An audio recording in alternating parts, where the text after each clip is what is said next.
안녕하세요. 식사는 맛있게 하셨나요? 메뉴는 어떤 거 드셨는지 알려주세요. 오늘은 매달 100만 원씩 14년을 홀로 감당해온 한 여성의 이야기입니다. 그녀의 남편이 전해주는 이야기를 함께 들어보시겠습니다. 안녕하세요. 저는 IT 기업에서 일하고 있는 강민석이라고 합니다. 제가 오늘 이렇게 이야기를 시작하게 된 것은 우리 가족에게 일어난 충격적인 사건 때문입니다. 그날도 평소와 다름없는 아침이었습니다. 출근 준비를 하고 있는데 갑자기 장모님 댁에서 전화가 왔어요. 장모님의 신음소리와 함께 어지러워 라는 한마디를 끝으로 전화가 끊겼죠. 즉시 아내에게 연락했고 다행히 아내의 작업실이 장모님 댁과 가까워서 빨리 달려갈 수 있었습니다. 하지만 도착했을 때는 이미 장모님이 쓰러져 계셨죠. 119 구급대원들이 장모님을 응급실로 이송하는 모습을 보면서 가슴이 철렁 내려앉았습니다. 의사의 진단은 뇌출혈이었습니다. 즉시 수술이 필요한 상황, 수술비가 적지 않은 금액이었지만 다행히 장모님께서는 식당을 하시면서 모아두신 돈이 있었습니다. 처제가 투자를 하고 있다고 들었거든요.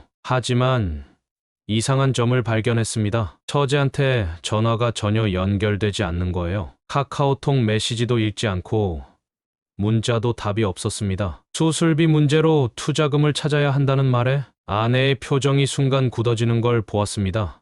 오빠, 나 할 말이 있어. 그 순간 저는 직감했습니다. 뭔가 큰 일이 벌어졌다는 것을요. 아내와 함께 장모님의 통장을 확인하러 은행에 갔습니다. 그리고 그곳에서 충격적인 사실을 마주하게 됐습니다. 14년간 매달 100만 원씩 입금된 내역. 그런데 그 돈의 출처가 처제 수미가 아닌 제 아내 수진이었던 겁니다. 저는 그제서야 아내의 이상한 행동들이 떠올랐습니다. 밤늦게까지 이어지는 작업, 과도한 프리랜서 일정, 그리고 항상 부족하다던 통장 잔고, 모든 것이 이상했습니다. 아내는 고개를 숙인 채 흐느끼기 시작했고, 그렇게 우리 가족의 충격적인 이야기가 시작되었습니다. 14년 전으로 거슬러 올라가 보겠습니다. 그때 저는 갓 승진한 과장이었고 결혼한 지 2년 차였죠. 장모님은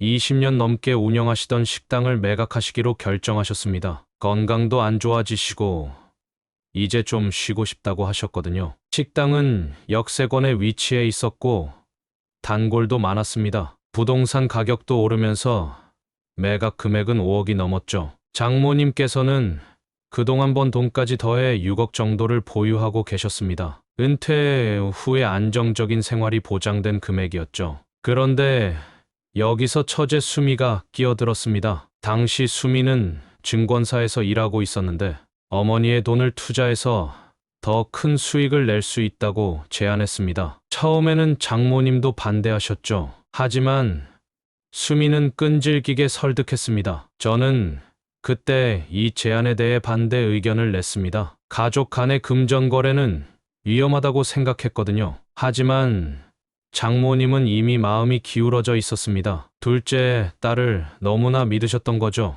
처제는 완벽한 투자 계획서를 가져왔습니다. 그걸 보면서 저도 흔들렸어요. 매달 원금은 그대로 두고 이자만 받는 구조. 필요할 때는 언제든 중도 인출이 가능하다는 조건이었으니까요. 게다가 장모님 앞으로 된 통장으로 매달 이자를 입금하겠다고 했습니다. 결국 5억이라는 거액이 처제의 계좌로 넘어갔습니다. 계약서도 썼죠. 하지만 지금 생각해보면 그 계약서는 너무나 허술했습니다. 아내는 그때 계약서를 쓸 때 유난히 불안해하는 것 같았어요. 이제 와서 생각해보면 그때 이미 처제가 이 돈을 탕진할 걸 알고 있었던 게 아닐까 싶습니다. 첫 달 이자는 정확히 들어왔습니다. 약속대로 100만 원이 입금됐죠. 장모님은 기뻐하셨고 처제를 더욱 신뢰하게 되셨습니다. 하지만 이미 그때 5억이란 돈은 사라진 뒤였다는 걸 저희는 몰랐습니다. 처제는 매달 어머니께 투자 현황을 보고했습니다. 화려한 그래프와 수익률이 적힌 문서들을 가져왔죠. 지금 생각해보면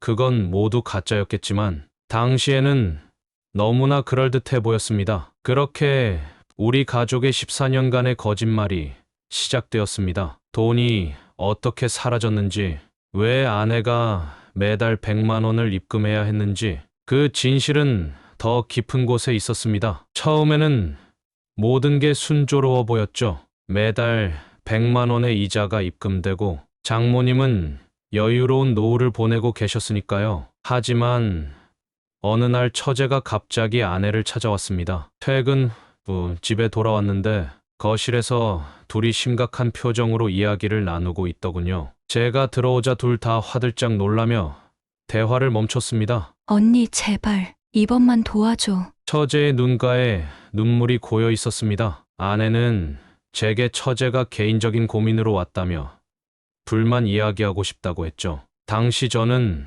별 생각 없이 방으로 들어갔습니다. 지금 생각하면 그때 더 관심을 가졌어야 했는데 그게 제 인생의 가장 큰 실수였던 것 같네요. 나중에 알게 된 사실이지만 그날 처제는 투자 실패를 털어놨다고 합니다. 주식과 선물 투자에 손을 대기 시작했고 장모님의 5억을 며칠 만에 절반 이상 날려버렸다는 거였죠. 당황한 처제는 더 큰 도박에 빠져들었고 결국 한 달 만에 남은 돈마저 모두 잃어버렸다고 했습니다. 아내는 그날 밤 큰 결심을 했다고 해요. 어머니가 이 사실을 알게 되면 쓰러질 거라고 생각했대요. 처제는 이미 증권사를 그만둔 상태였고 카드빚까지 있었죠. 그때부터 아내는 자신의 디자인 일을 늘리기 시작했습니다. 밤늦게까지 작업하는 날이 많아졌죠. 처음에는 그저 열심히 일하는 줄로만 알았습니다. 하지만 그건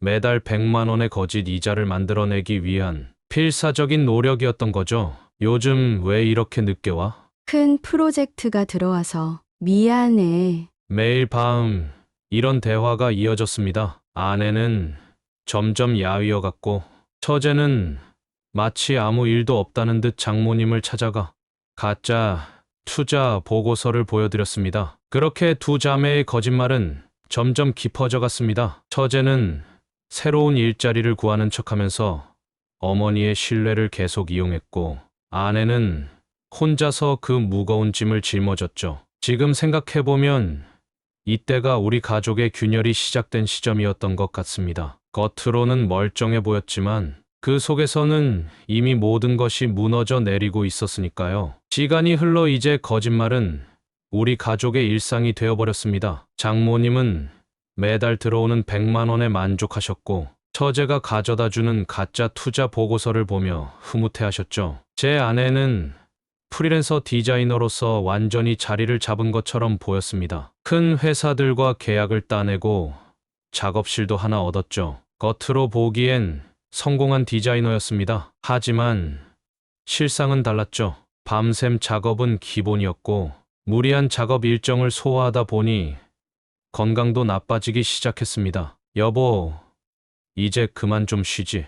이번 프로젝트만 끝내면 항상 이번이 마지막이라고 했지만 끝은 없었습니다. 매달 100만 원을 추가로 만들어내야 했으니까요. 처제는 그 사이 보험 설계사 자격증을 따고 새로운 일을 시작한다고 했습니다. 하지만 나중에 알고 보니 그것도 거짓말이었죠. 보험 설계사라는 직함으로 또 다른 투자 사기를 벌이고 있었던 겁니다. 우리 부부 사이에도 틈이 생기기 시작했습니다. 통장 잔고는 항상 바닥이었고 아내는 제게 월급을 더 많이 가져다 달라며 다그치기 시작했죠. 당시 저는 그저 아내가 쇼핑이나 사치가 심해진 줄로만 알았습니다. 이번 달은 좀 빠듯할 것 같아. 카드 값이 또 도대체 돈을 어디다 쓰는 거야? 이런 다툼이 잦아졌습니다. 아내는 점점 예민해졌고 밤에 악몽을 꾸며 깨는 일도 잦아졌죠. 하지만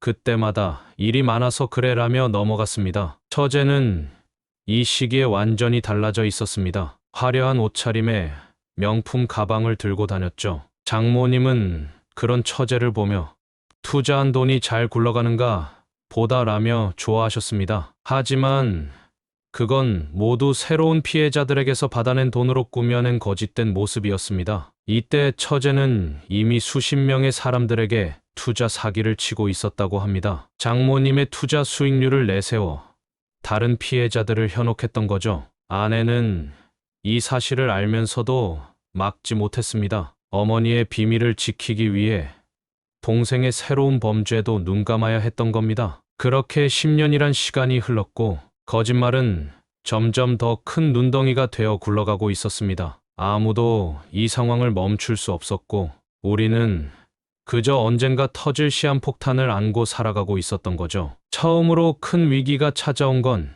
7년 전이었습니다. 장모님께서 갑자기 투자금의 일부를 찾겠다고 하셨죠. 은행 금리가 오르면서 예금으로 돈을 좀 옮기고 싶다고 하셨습니다. 2억만 빼서 정기예금에 넣을래. 요새 금리가 좋더라고. 당시 저는 이 말을 듣고도 별다른 의심을 하지 않았습니다. 처제가 잘 처리하겠거니 생각했죠. 하지만 그날 이후 아내의 행동이 이상해지기 시작했습니다. 갑자기 전세금을 월세로 전환하자는 제안을 해왔어요. 지금 생각해보면 그때 뭔가 이상했어야 했는데 아내는 자신의 작업실을 더 크게 확장하고 싶다며 설득했고 저는 그 말을 믿었습니다. 야근이 더 잦아졌고 주말에도 일한다며 집을 비웠죠. 수입은 늘었다고 하는데 통장 잔고는 늘 바닥이었습니다. 여보, 돈이 어디로 새는 거야? 장비 구입하고 재료비도 많이 들어서 지금 돌이켜보면 그때 아내가 얼마나 힘들었을지 이해가 갑니다. 혼자서 이 모든 걸 감당하면서 저에게조차 말하지 못하고 하지만 당시에 저는 그저 아내가 돈 관리를 잘 못하는구나 하고 넘겼습니다. 처제는 여전히 투자가 잘 되고 있다며 장모님을 안심시켰고 2억도 무사히 돌려드렸다고 했습니다. 하지만 이제 와서 알고 보니 그 돈은 아내가 대출과 지인들에게 빌린 돈이었던 거죠. 5년 전 우리 가족에게는 또 다른 변화가 찾아왔습니다. 처제는 이미 보험 설계사로 자리를 잡은 것처럼 보였죠. 비싼 외제차를 몰고 다니기 시작했고 명품으로 치장했습니다. 투자가 잘 되나 봐. 우리 둘째가 옷차림이 다르네. 장모님의 말씀에 처제는 여유롭게 웃으며 대답했다고 합니다. 이제 다 자동으로 굴러가요. 걱정하지 마세요. 반면 우리 집은 점점 힘들어졌습니다. 아내의 건강이 급격히 나빠졌어요. 밤에 잠을 못 자고 불안 증세가 심해졌죠. 당시 저는 일이 너무 많아서 그런 줄로만 알았습니다. 딸아이도 문제가 생기기 시작했습니다. 학교에서 엄마가 늦게까지 안 오신다고 울었다고 하더군요. 저는 아내에게 일을 줄이라고 했지만 아내는 막무가내로 일에 매달렸습니다. 제 승진 소식에도 아내는 그다지 기뻐하지 않았어요. 오히려 더 예민하게 굴었죠. 지금 생각해보면 승진으로 인한 수입 증가가 아내의 부담을 조금이나마 덜어줄 수 있었을 텐데 이미 그때는 감당할 수 없을 만큼의 빚이 쌓여 있었던 모양입니다. 돌이켜보면 이때가 마지막 기회였을지도 모릅니다. 제가 조금만 더 관심을 가지고 살펴봤다면 아내의 이상 징후를 진작 발견했더라면 하는 후회가 늘 남아 있습니다. 3년 전 처제의 민낯이 조금씩 드러나기 시작했습니다. 보험 설계사로 시작한 새로운 사기 행각이 들통나기 시작한 거죠. 피해자들이 하나둘 고소장을 제출했다고 합니다. 당시 저는 이런 상황을 전혀 몰랐습니다. 다만 처제가 우리 집에 찾아오는 횟수가 부쩍 늘었다는 것만 알았죠. 매번 아내와 단둘이 이야기를 나누길 고집했고 대화가 끝나면 아내는 항상 울고 있었습니다. 장모님의 건강도 이 무렵부터 안 좋아지기 시작했습니다. 갑자기 혈압이 오르고 어지럼증을 호소하셨죠. 병원에 모시고 갔더니 스트레스성 질환이라는 진단이 나왔습니다. 우리 가정의 재정 상황은 점점 더 이상해졌습니다. 제 월급이 꽤 늘었는데도 통장 잔고는 늘 바닥이었죠. 아내는 카드값을 연체하기 시작했고 신용등급도 떨어졌습니다. 여보, 도대체 무슨 일이야? 이렇게 돈이 어디로 새는 거야? 미안해. 일이 잘 안 풀려서. 아내의 작업실도 자주 비어 있었습니다. 거래처에서 연락이 안 된다는 항해 전화가 오기도 했죠. 지금 생각해보면 이미 일을 제대로 할 수 없을 만큼 정신적으로 힘들어했던 것 같습니다. 처제는 이 시기에 해외로 도피할 계획을 세우고 있었다고 합니다. 새로운 피해자들에게서 받아낸 돈으로 해외 부동산을 알아보고 있었죠. 하지만 아내는 이런 동생의 계획조차 말리지 못했습니다. 이미 너무 많은 것이 얽혀 있었으니까요. 장모님은 여전히 매달 100만 원의 수익금을 받으시면서 행복해 하셨습니다. 가끔 이게 다 우리 둘째 덕분이야 라고 하실 때마다 아내는 화장실에 가서 몰래 울었다고 하더군요. 이제 와서 보니 이때 이미 모든 게 끝나가고 있었던 겁니다. 처제의 범죄, 아내의 거짓말, 장모님의 건강,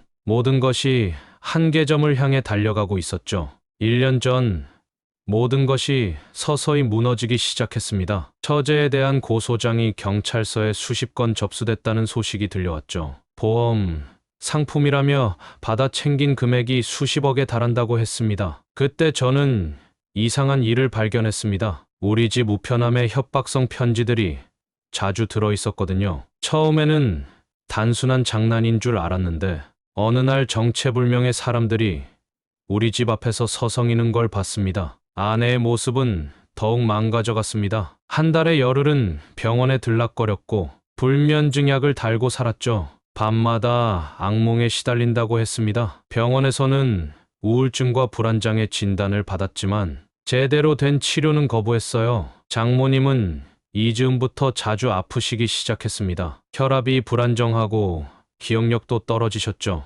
의사는 검진을 받아보자고 했지만 처제는 어머니를 병원에 모시는 것을 계속 미뤘습니다. 처제의 모습도 달라졌습니다. 명품 가방과 외제차가 사라졌고 대신 택시를 타고 다니기 시작했죠. 전화기도 자주 바꿨습니다. 나중에 알고 보니 채권자들을 피해 다니고 있었던 거였어요. 엄마, 투자한 거 걱정하지 마세요. 다 잘 되고 있어요. 처제는 여전히 장모님께 거짓말을 했습니다. 하지만 이제는 뭔가 수상하다고 느끼실 정도로 너무 다급해 보였죠. 그런데 가장 이상했던 건 아내의 태도였습니다. 처제가 이러는 동안 아내는 마치 체념한 것처럼 보였어요. 그저 묵묵히 일만 했고 밤마다 은행 어플을 들여다보며 한숨을 쉬었죠. 지금 생각해보면 그때 이미 모든 게 끝나가고 있었던 겁니다. 14년 동안 이어온 거짓말이 더는 버티기 힘들어졌던 거죠. 처제는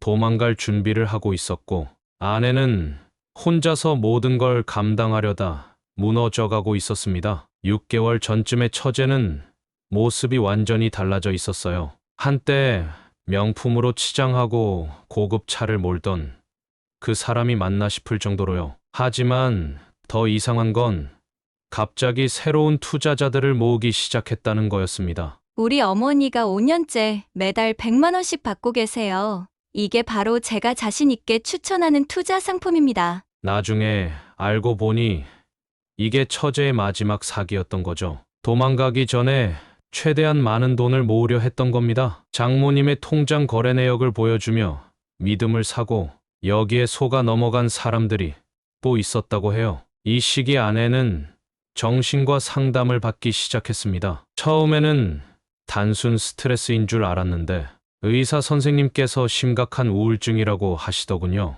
약도 처방받고 상담도 받았지만 근본적인 원인을 말하지 못하니 치료가 제대로 될 리 없었죠. 어느 날 우연히 아내의 서랍을 정리하다가 연체 고지서들을 발견했습니다. 카드값, 대출이자, 그동안 아내가 얼마나 많은 빚에 시달리고 있었는지 그제서야 알게 됐죠. 장모님의 건강은 급격히 나빠지고 있었습니다. 혈압이 불안정한 것은 물론이고 이상하게 우리 아이 이름도 가끔 헷갈려 하시고 의사 선생님은 정밀 검사를 받아보자고 하셨지만 처제는 계속 미루기만 했습니다. 지금 돌이켜보면 이때가 마지막 기회였는지도 모릅니다. 제가 그때 아내에게 진실을 물었더라면 어쩌면 지금과는 다른 결말이 있었을지도 모르겠네요. 한 달 전 모든 것이 걷잡을 수 없이 흔들리기 시작했습니다. 처제의 사무실은 하루아침에 문을 닫았고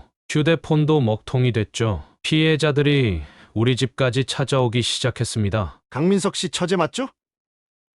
투자금 50억이 넘는데 이러고 잠적하면 되나요? 사기꾼 가족이 이렇게 잘 살고 있었네요. 매일같이 찾아오는 피해자들 때문에 큰 딸이 학교에도 가기 힘들어졌습니다. 아파트 경비실에서 연락이 올 때마다 가슴이 덜컥 내려앉았죠. 우리 가족을 향한 원망과 분노를 마주하는 게 너무 힘들었습니다. 아내는 더욱 이상해졌습니다. 밤마다 혼잣말을 하고 갑자기 울음을 터뜨리기도 했죠. 한 번은 베란다에 서서 멍하니 아래를 내려다보고 있는 걸 발견했습니다. 그때 등골이 오싹해지더군요. 처제는 이 시기에 이미 해외 도피를 준비하고 있었다고 합니다. 여권도 새로 만들고 해외 계좌도 개설했다고 하더군요. 자신의 범죄를 은폐하기 위해 마지막까지 장모님과 아내를 이용했던 겁니다. 장모님은 갑자기 투자금 전체를 확인하고 싶다고 하셨습니다. 다른 사람들처럼 큰 돈을 한 번에 벌 수 있을 것 같다고 처제의 투자 수법을 자랑스러워 하시면서요. 그때 아내의 얼굴이 백지장처럼 하얗게 변하던 모습이 아직도 선합니다. 아내가 겨우 말을 돌리긴 했지만 그 모습이 너무 애처로웠습니다. 밤마다 화장실에서 들리는 흐느낌 소리. 아내는 혼자서 얼마나 괴로워했을까요? 이제 와서 생각해보면 그때 이미 모든 게 끝나가고 있었던 거죠. 14년간의 거짓말이 만든 무게를 더는 감당할 수 없었던 겁니다. 그리고 마침내 그날이 왔습니다. 장모님의 갑작스러운 뇌출혈로 모든 것이 드러났죠. 처제는 완전히 잠적했고 저는 은행에서 충격적인 진실을 마주하게 됐습니다. 아내는 처음엔 말을 잇지 못했습니다. 그저 덜덜 떨기만 하더니 갑자기 실신했죠. 응급실에서 깨어난 후에야 아내는 모든 걸 털어놓기 시작했습니다. 더는 못 버티겠어요. 14년 전 처제가 장모님의 5억을 모두 탕진했다는 것, 그 사실을 숨기기 위해 매달 100만 원씩 입금해왔다는 것, 그 돈을 만들기 위해 수많은 대출을 받았다는 것까지 한숨 가쁜 고백이 이어졌습니다. 고백을 마친 후 아내는 완전히 다른 사람이 되어버렸습니다. 멍하니 천장만 바라보다가 갑자기 울음을 터뜨리고 또 웃음을 짓기도 했죠. 의사는 급성 스트레스 장애 진단을 내리며 정신과 입원을 권했습니다. 장모님은 중환자실에 누워 계시고 아내는 정신과 병동에 입원해 있습니다. 딸아이는 갑자기 찾아온 이 모든 변화를 감당하기 힘들어했습니다. 경찰은 매일같이 찾아왔고 피해자들의 원망 섞인 눈물도 마주해야 했습니다. 장모님의 통장을 미끼로 수많은 사람들을 속여왔던 겁니다. 이제 저는 선택을 해야 합니다. 14년간의 거짓말을 감춰온 아내를 용서해야 할지, 우리 가정을 지켜야 할지. 일주일이 지났습니다. 장모님은 여전히 의식을 찾지 못하셨고 아내는 정신과 병동에 입원해 있는 상태였습니다. 의사 선생님 말씀으로는 극도의 정신적 스트레스로 인한 해리 증상이 나타난다고 하더군요. 처제의 범행은 점점 더 밝혀지고 있었습니다. 경찰 조사 결과 처제는 장모님의 투자 수익률을 미끼로 수십 명의 피해자들에게 투자금을 받아냈다고 합니다. 제주도에서 마지막으로 받아낸 투자금만 해도 수십억이 넘었죠. 강민석 씨, 부인도 공범 아닌가요? 매달 100만 원씩 입금한 게 사기에 가담한 증거 아닙니까? 형사님의 말씀에 가슴이 철렁 내려앉았습니다. 법적으로 보면 아내도 공범이 될 수 있다는 거였죠. 돈이 사라진 걸 알면서도 14년간 어머니를 속여왔으니까요. 딸아이는 할머니와 엄마가 동시에 병원에 입원한 상황을 이해하지 못했습니다. 밤마다 울면서 엄마를 찾았죠. 학교에서도 성적이 떨어지기 시작했고 친구들과도 잘 어울리지 못한다는 연락이 왔습니다. 저는 매일 밤 병원과 집을 오가며 머리가 복잡해졌습니다. 아내를 미워해야 할지 이해해야 할지 이혼을 고민하다가도 병실에 누워있는 아내를 보면 마음이 무너져 내렸습니다.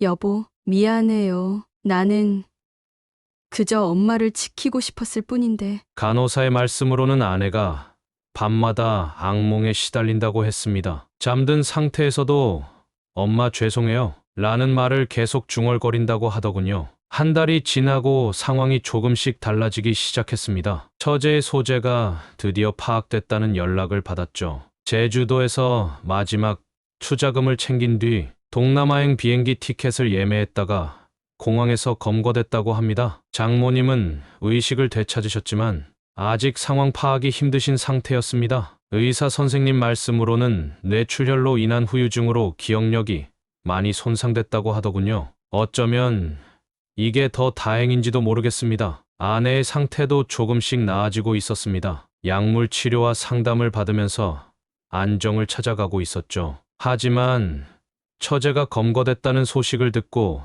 다시 불안 증세를 보이기 시작했습니다. 경찰 조사가 본격적으로 시작됐습니다. 처제는 모든 범행을 자백했고 놀랍게도 아내를 감싸는 진술을 했다고 합니다. 언니가 매달 100만 원을 입금한 건 자신의 협박 때문이었다고, 어머니께 진실을 밝히면 돌아가실 거라고 위협했다는 거였죠. 피해자들도 이제는 우리 가족을 덜 찾아오게 됐습니다. 대신 민사소송 준비가 시작됐다는 내용 증명이 매일같이 날아들었죠. 딸아이의 학교 생활도 조금씩 나아지고 있었습니다. 담임 선생님께서 많이 신경 써주신 덕분에 친구들과도 다시 어울리기 시작했죠. 앞으로 우리가 해결해야 할 일들이 아직 많이 남아 있습니다. 하지만 이제는 혼자가 아닌 함께 해결해 나가야 할 것 같습니다. 처제의 재판이 시작됐습니다. 검찰은 징역 15년을 구형했고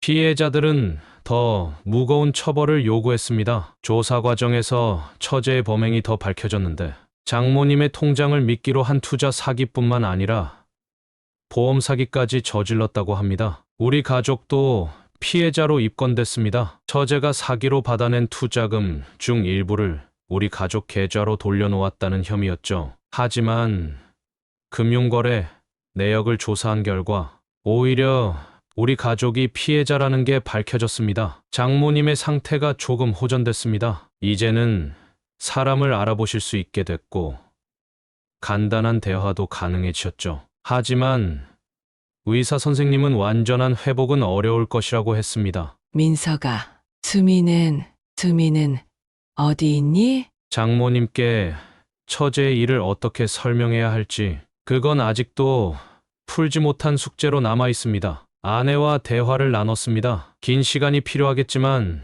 우리 가정을 지켜나가기로 했습니다. 아내도 이제는 모든 걸 숨기지 않고 이야기하기 시작했죠. 14년 동안 혼자서 얼마나 힘들었는지, 왜 그런 선택을 할 수밖에 없었는지, 당신이 잘못한 게 아니에요. 나도 더 일찍 알아채지 못해 미안해요. 피해자들과의 합의도 시작됐습니다. 우리 집을 팔고 그동안 모아둔 퇴직금까지 모두 합의금으로 내놓기로 했죠. 앞으로의 삶이 쉽지는 않겠지만 진실을 바탕으로 다시 시작하는 게 맞다고 생각했습니다. 6개월이 지났습니다. 처제는 1심에서 징역 12년을 선고받았고 항소했지만 기각됐습니다. 수십억 대의 사기 혐의와 함께 장모님의 재산을 횡령한 혐의도 인정됐죠. 우리 가족은 작은 월세 집으로 이사했습니다. 보증금과 퇴직금 전액을 피해자 합의금으로 지불했기 때문입니다. 하지만 이상하게도 마음은 더 편해졌습니다. 더 이상 숨기고 감춰야 할 비밀이 없어서일까요? 장모님은 요양병원으로 옮기셨습니다. 다행히 의료보험이 적용돼서 큰 부담은 없었죠. 기억력은 여전히 좋지 않으시지만 저희를 알아보시고 딸아이와도 대화를 나누실 수 있게 됐습니다. 엄마, 제가 잘못했어요. 용서해 주세요. 우리 수진이가 무슨 잘못이 있나? 엄마가 미안하지. 아내는 매주 장모님을 찾아뵙고 있습니다. 처음에는 마주하기 힘들어했지만 이제는 장모님의 손을 잡고 이야기를 나눌 수 있게 됐죠. 정신과 치료도 계속 받고 있지만 많이 안정된 모습입니다. 딸아이는 학교에서 반장이 됐습니다. 우리 가족의 시련을 겪으면서 오히려 더 성숙해진 것 같아요. 친구들의 고민을 잘 들어주고 선생님들의 신임도 두텁다고 합니다. 저는 회사를 옮겼습니다. 예전 회사에서는 너무 많은 시선들이 있었거든요. 급여는 줄었지만 가족과 함께하는 시간은 더 많아졌습니다. 주말에는 공원에서 산책도 하고 간단한 피크닉도 즐깁니다. 거짓말과 배신으로 시작된 이야기였지만 결국 우리는 진실과 용서를 배웠습니다. 처제의 사기로 모든 것을 잃은 것 같지만 사실은 더 소중한 것을 찾았는지도 모르겠습니다. 이제 우리 가족의 새로운 이야기가 시작됩니다. 가족을 지키려는 마음이 오히려 더 큰 상처가 될 수 있다는 걸 이 사연을 통해 깨달았습니다. 여러분의 생각은 어떠신가요? 따뜻한 응원의 댓글 부탁드립니다. 구독과 좋아요도 함께 해주세요. 시청해 주셔서 감사합니다.